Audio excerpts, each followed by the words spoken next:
Manalangin niya mga kapatid upang paghahain natin ay kalugdan ng Diyos Ama pagkapangyarihan. Tanggapin nawa ng Panginoon itong paghahain sa iyong mga kamay, sa kapurihan niya at karangalan, sa ating kapakinabangan, at sa buong sambayanang banal. Ama namin lumikas sa pagganap namin ng banal na pagdiriwang, upang ikaw ay aming paglingkuran. Hinihiling namin na ay magpakinabangan ang aming ihahain sa iyong karangalan sa pamamagitan ng Jesucristo, kasama ng Espiritu Santo, magpasawalang hanggan. Sumainyo ang Panginoon. Sumayin. Ita sa Diyos iyong puso at diwa. Itinaas na namin sa Panginoon. Pasalamatan namin ang Panginoong ating Diyos. Marapat na siya ay pasalamat. Ama namin mga pangyarihan, tunay ang marapat ikaw ay aming pasalamatan. Nasa iyo ang aming buhay, pagkilos at pagliran. Sa pamumuhay namin araw-araw, pinatamasa namin ang pagmamahal. Sa pag-ibig mo ay pinundas sa katauhan. Ang Espiritu Santo ay unang-aning bigay, na hanap mong naglalang sa amin at katiyakan, na kailangan mabuhay kami sa piling mo kailanman. Kaya kayo sana mga anghel, na nagsisiawit ng papuri sa iyo, na walang humpay sa kalangitan, kami nagbubuli sa iyo kadakilaan.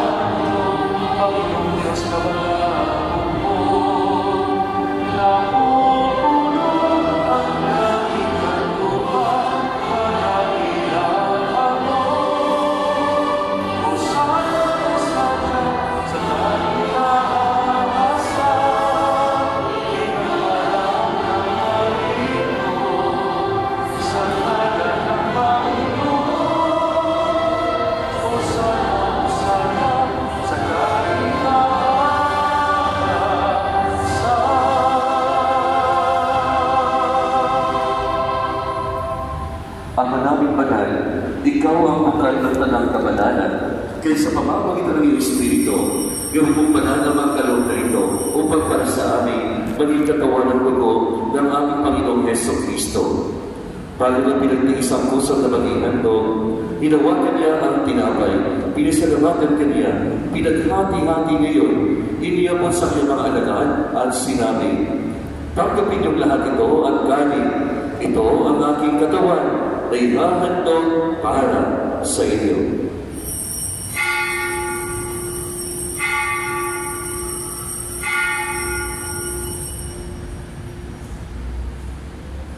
Kaya hindi naman na matapos ang hapunan, hinawakan niya ang kalis, muli kanyang pinasalamatan, iniyabot niya ang kalis sa kanyang mga alagaan at sinabi, "Tanggapin niyong lahat ito at inumin. Ito ang kalis ng aking dugo, ng bagat walang hanggang tipan. Ang aking dugo ay bubuhos para sa inyo at para sa lahat, sa iyong pagpapatawad ng mga kasalanan. Gawin ninyo ito sa pag-alala sa akin."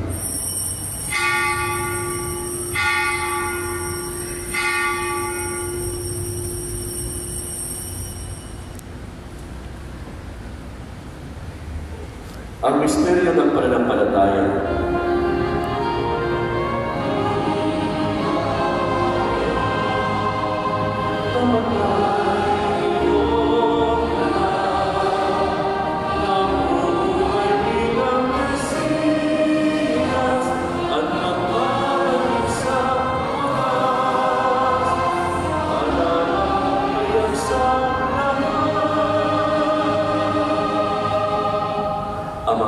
Ginagawa ng iyong pag-aaral sa pagkamatay at muling pagkabuhay ng iyong anak, kaya't naalay namin sa iyo ang tinapay na nagbibigay buhay at ang kalis na nagkakalap na kaligtasan. Kami nagpapasalamat at kami iyong minarapan na tumayo sa harap mo para maglingkod sa iyo. Isinasamo namin kami magsasalo-salo sa katawan ng dugo ni Kristo ay mapagluhod sa pagkakaisa sa pamamagitan ng Espiritu Santo. Ama, linyapin mo iyong simbahan, laganap sa buong daigdig. Puspusin mo kami sa pag-ibig kay San Francisco na aming Papa at ni Roberto na aming Obispo at ang Tanang Kaparian. Alalahanin mo rin mga kapatid namin na higlay nang may pag-asang sila'y muling mabubuhay, gayon din ang lahat ng mga pumalang. Kaawan mo sila at patawid sa iyong kaliwanagan. Kaawan ang pagitapat kaming lahat na makasara sa iyong buhay na walang wakas. Kaysa ng mahal na Birheng Maria, Reyna ng Diyos, kaysa ng mga apostol, at ang lahat ng mga banal na namuhay dito sa daigdig na kalugod-lugod sa iyo. May pagdiunawa namin ang pagpupuri sa karangalan mo sa pamamagitan ng iyong anak na aming Panginoon, Heso Kristo.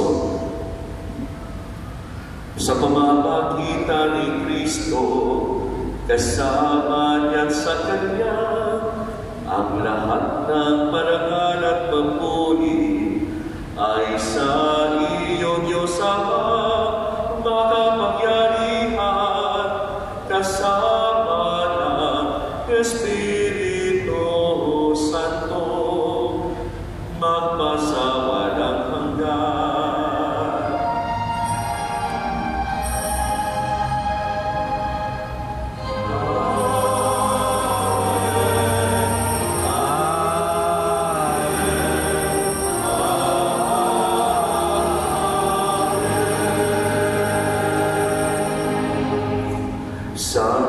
Nakagaling na utos at turo ni Jesus na Panginoon natin at Diyos, ipahayag natin ng lakas loob. Katapat tayo lahat.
tayo sa lahat ng masama, pagkalooban ng kapayapaan araw-araw, iligtas sa kasalanan, at ilayo sa lahat ng kapahamakan, samantalang aming pinananamikan ang dakilang araw ng pagpapahayag ng tagapagligtas namin si Heso Kristo. Sapagkat iyo ang kaharian at ang kapangyarihan at ang kaburihan magpakailanman.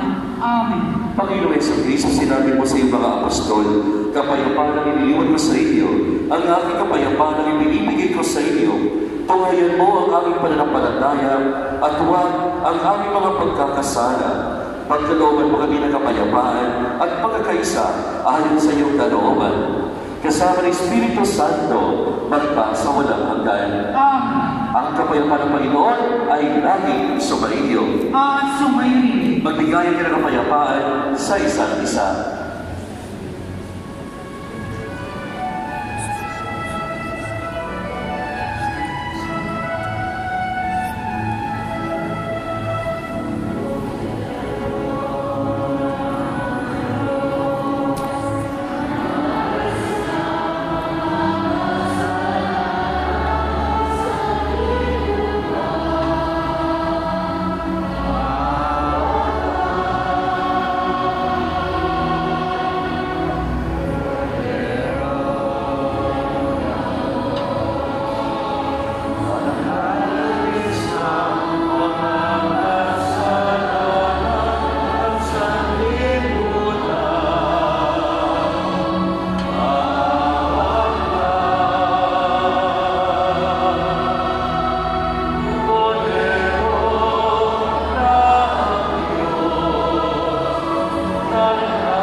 Mga kapatid, ito si Kristo ang Kordero ng Diyos, ang nag-aalis sa mga kasalanan ng sanlibutan, mampagat ang kaligayahan sa kaniyang bigay. Panginoon, hindi ako karapat-dapat na magpatuloy sa iyo.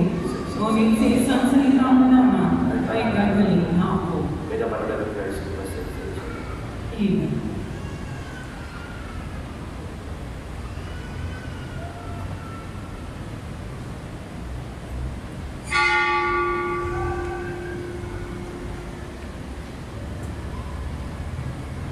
Sa lahat po nagtatanggap ng banal na komunyon, manatili po muna tayo sa ating mga upuan.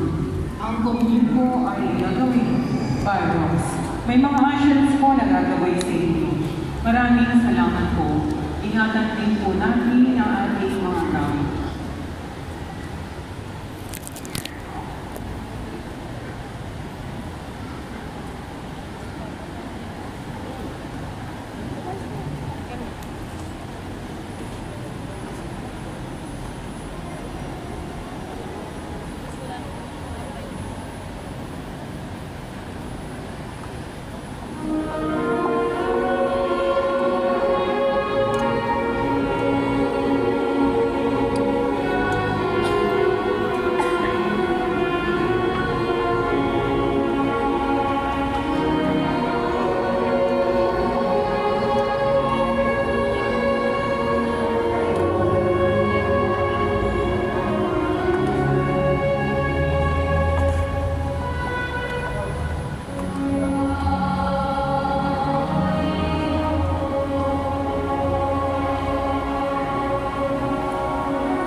donation po natin ay para sa mga pangangailangan ng ating parokya, ang St. Peter's Shrine.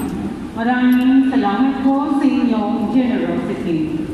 Maaari na pong dalhin ang inyong mga lumang palaspas para sa Ash Wednesday. Maaari na po natin itong ibigay sa opisina o sa ating guard post. Sa March 5 ay Ash Wednesday na.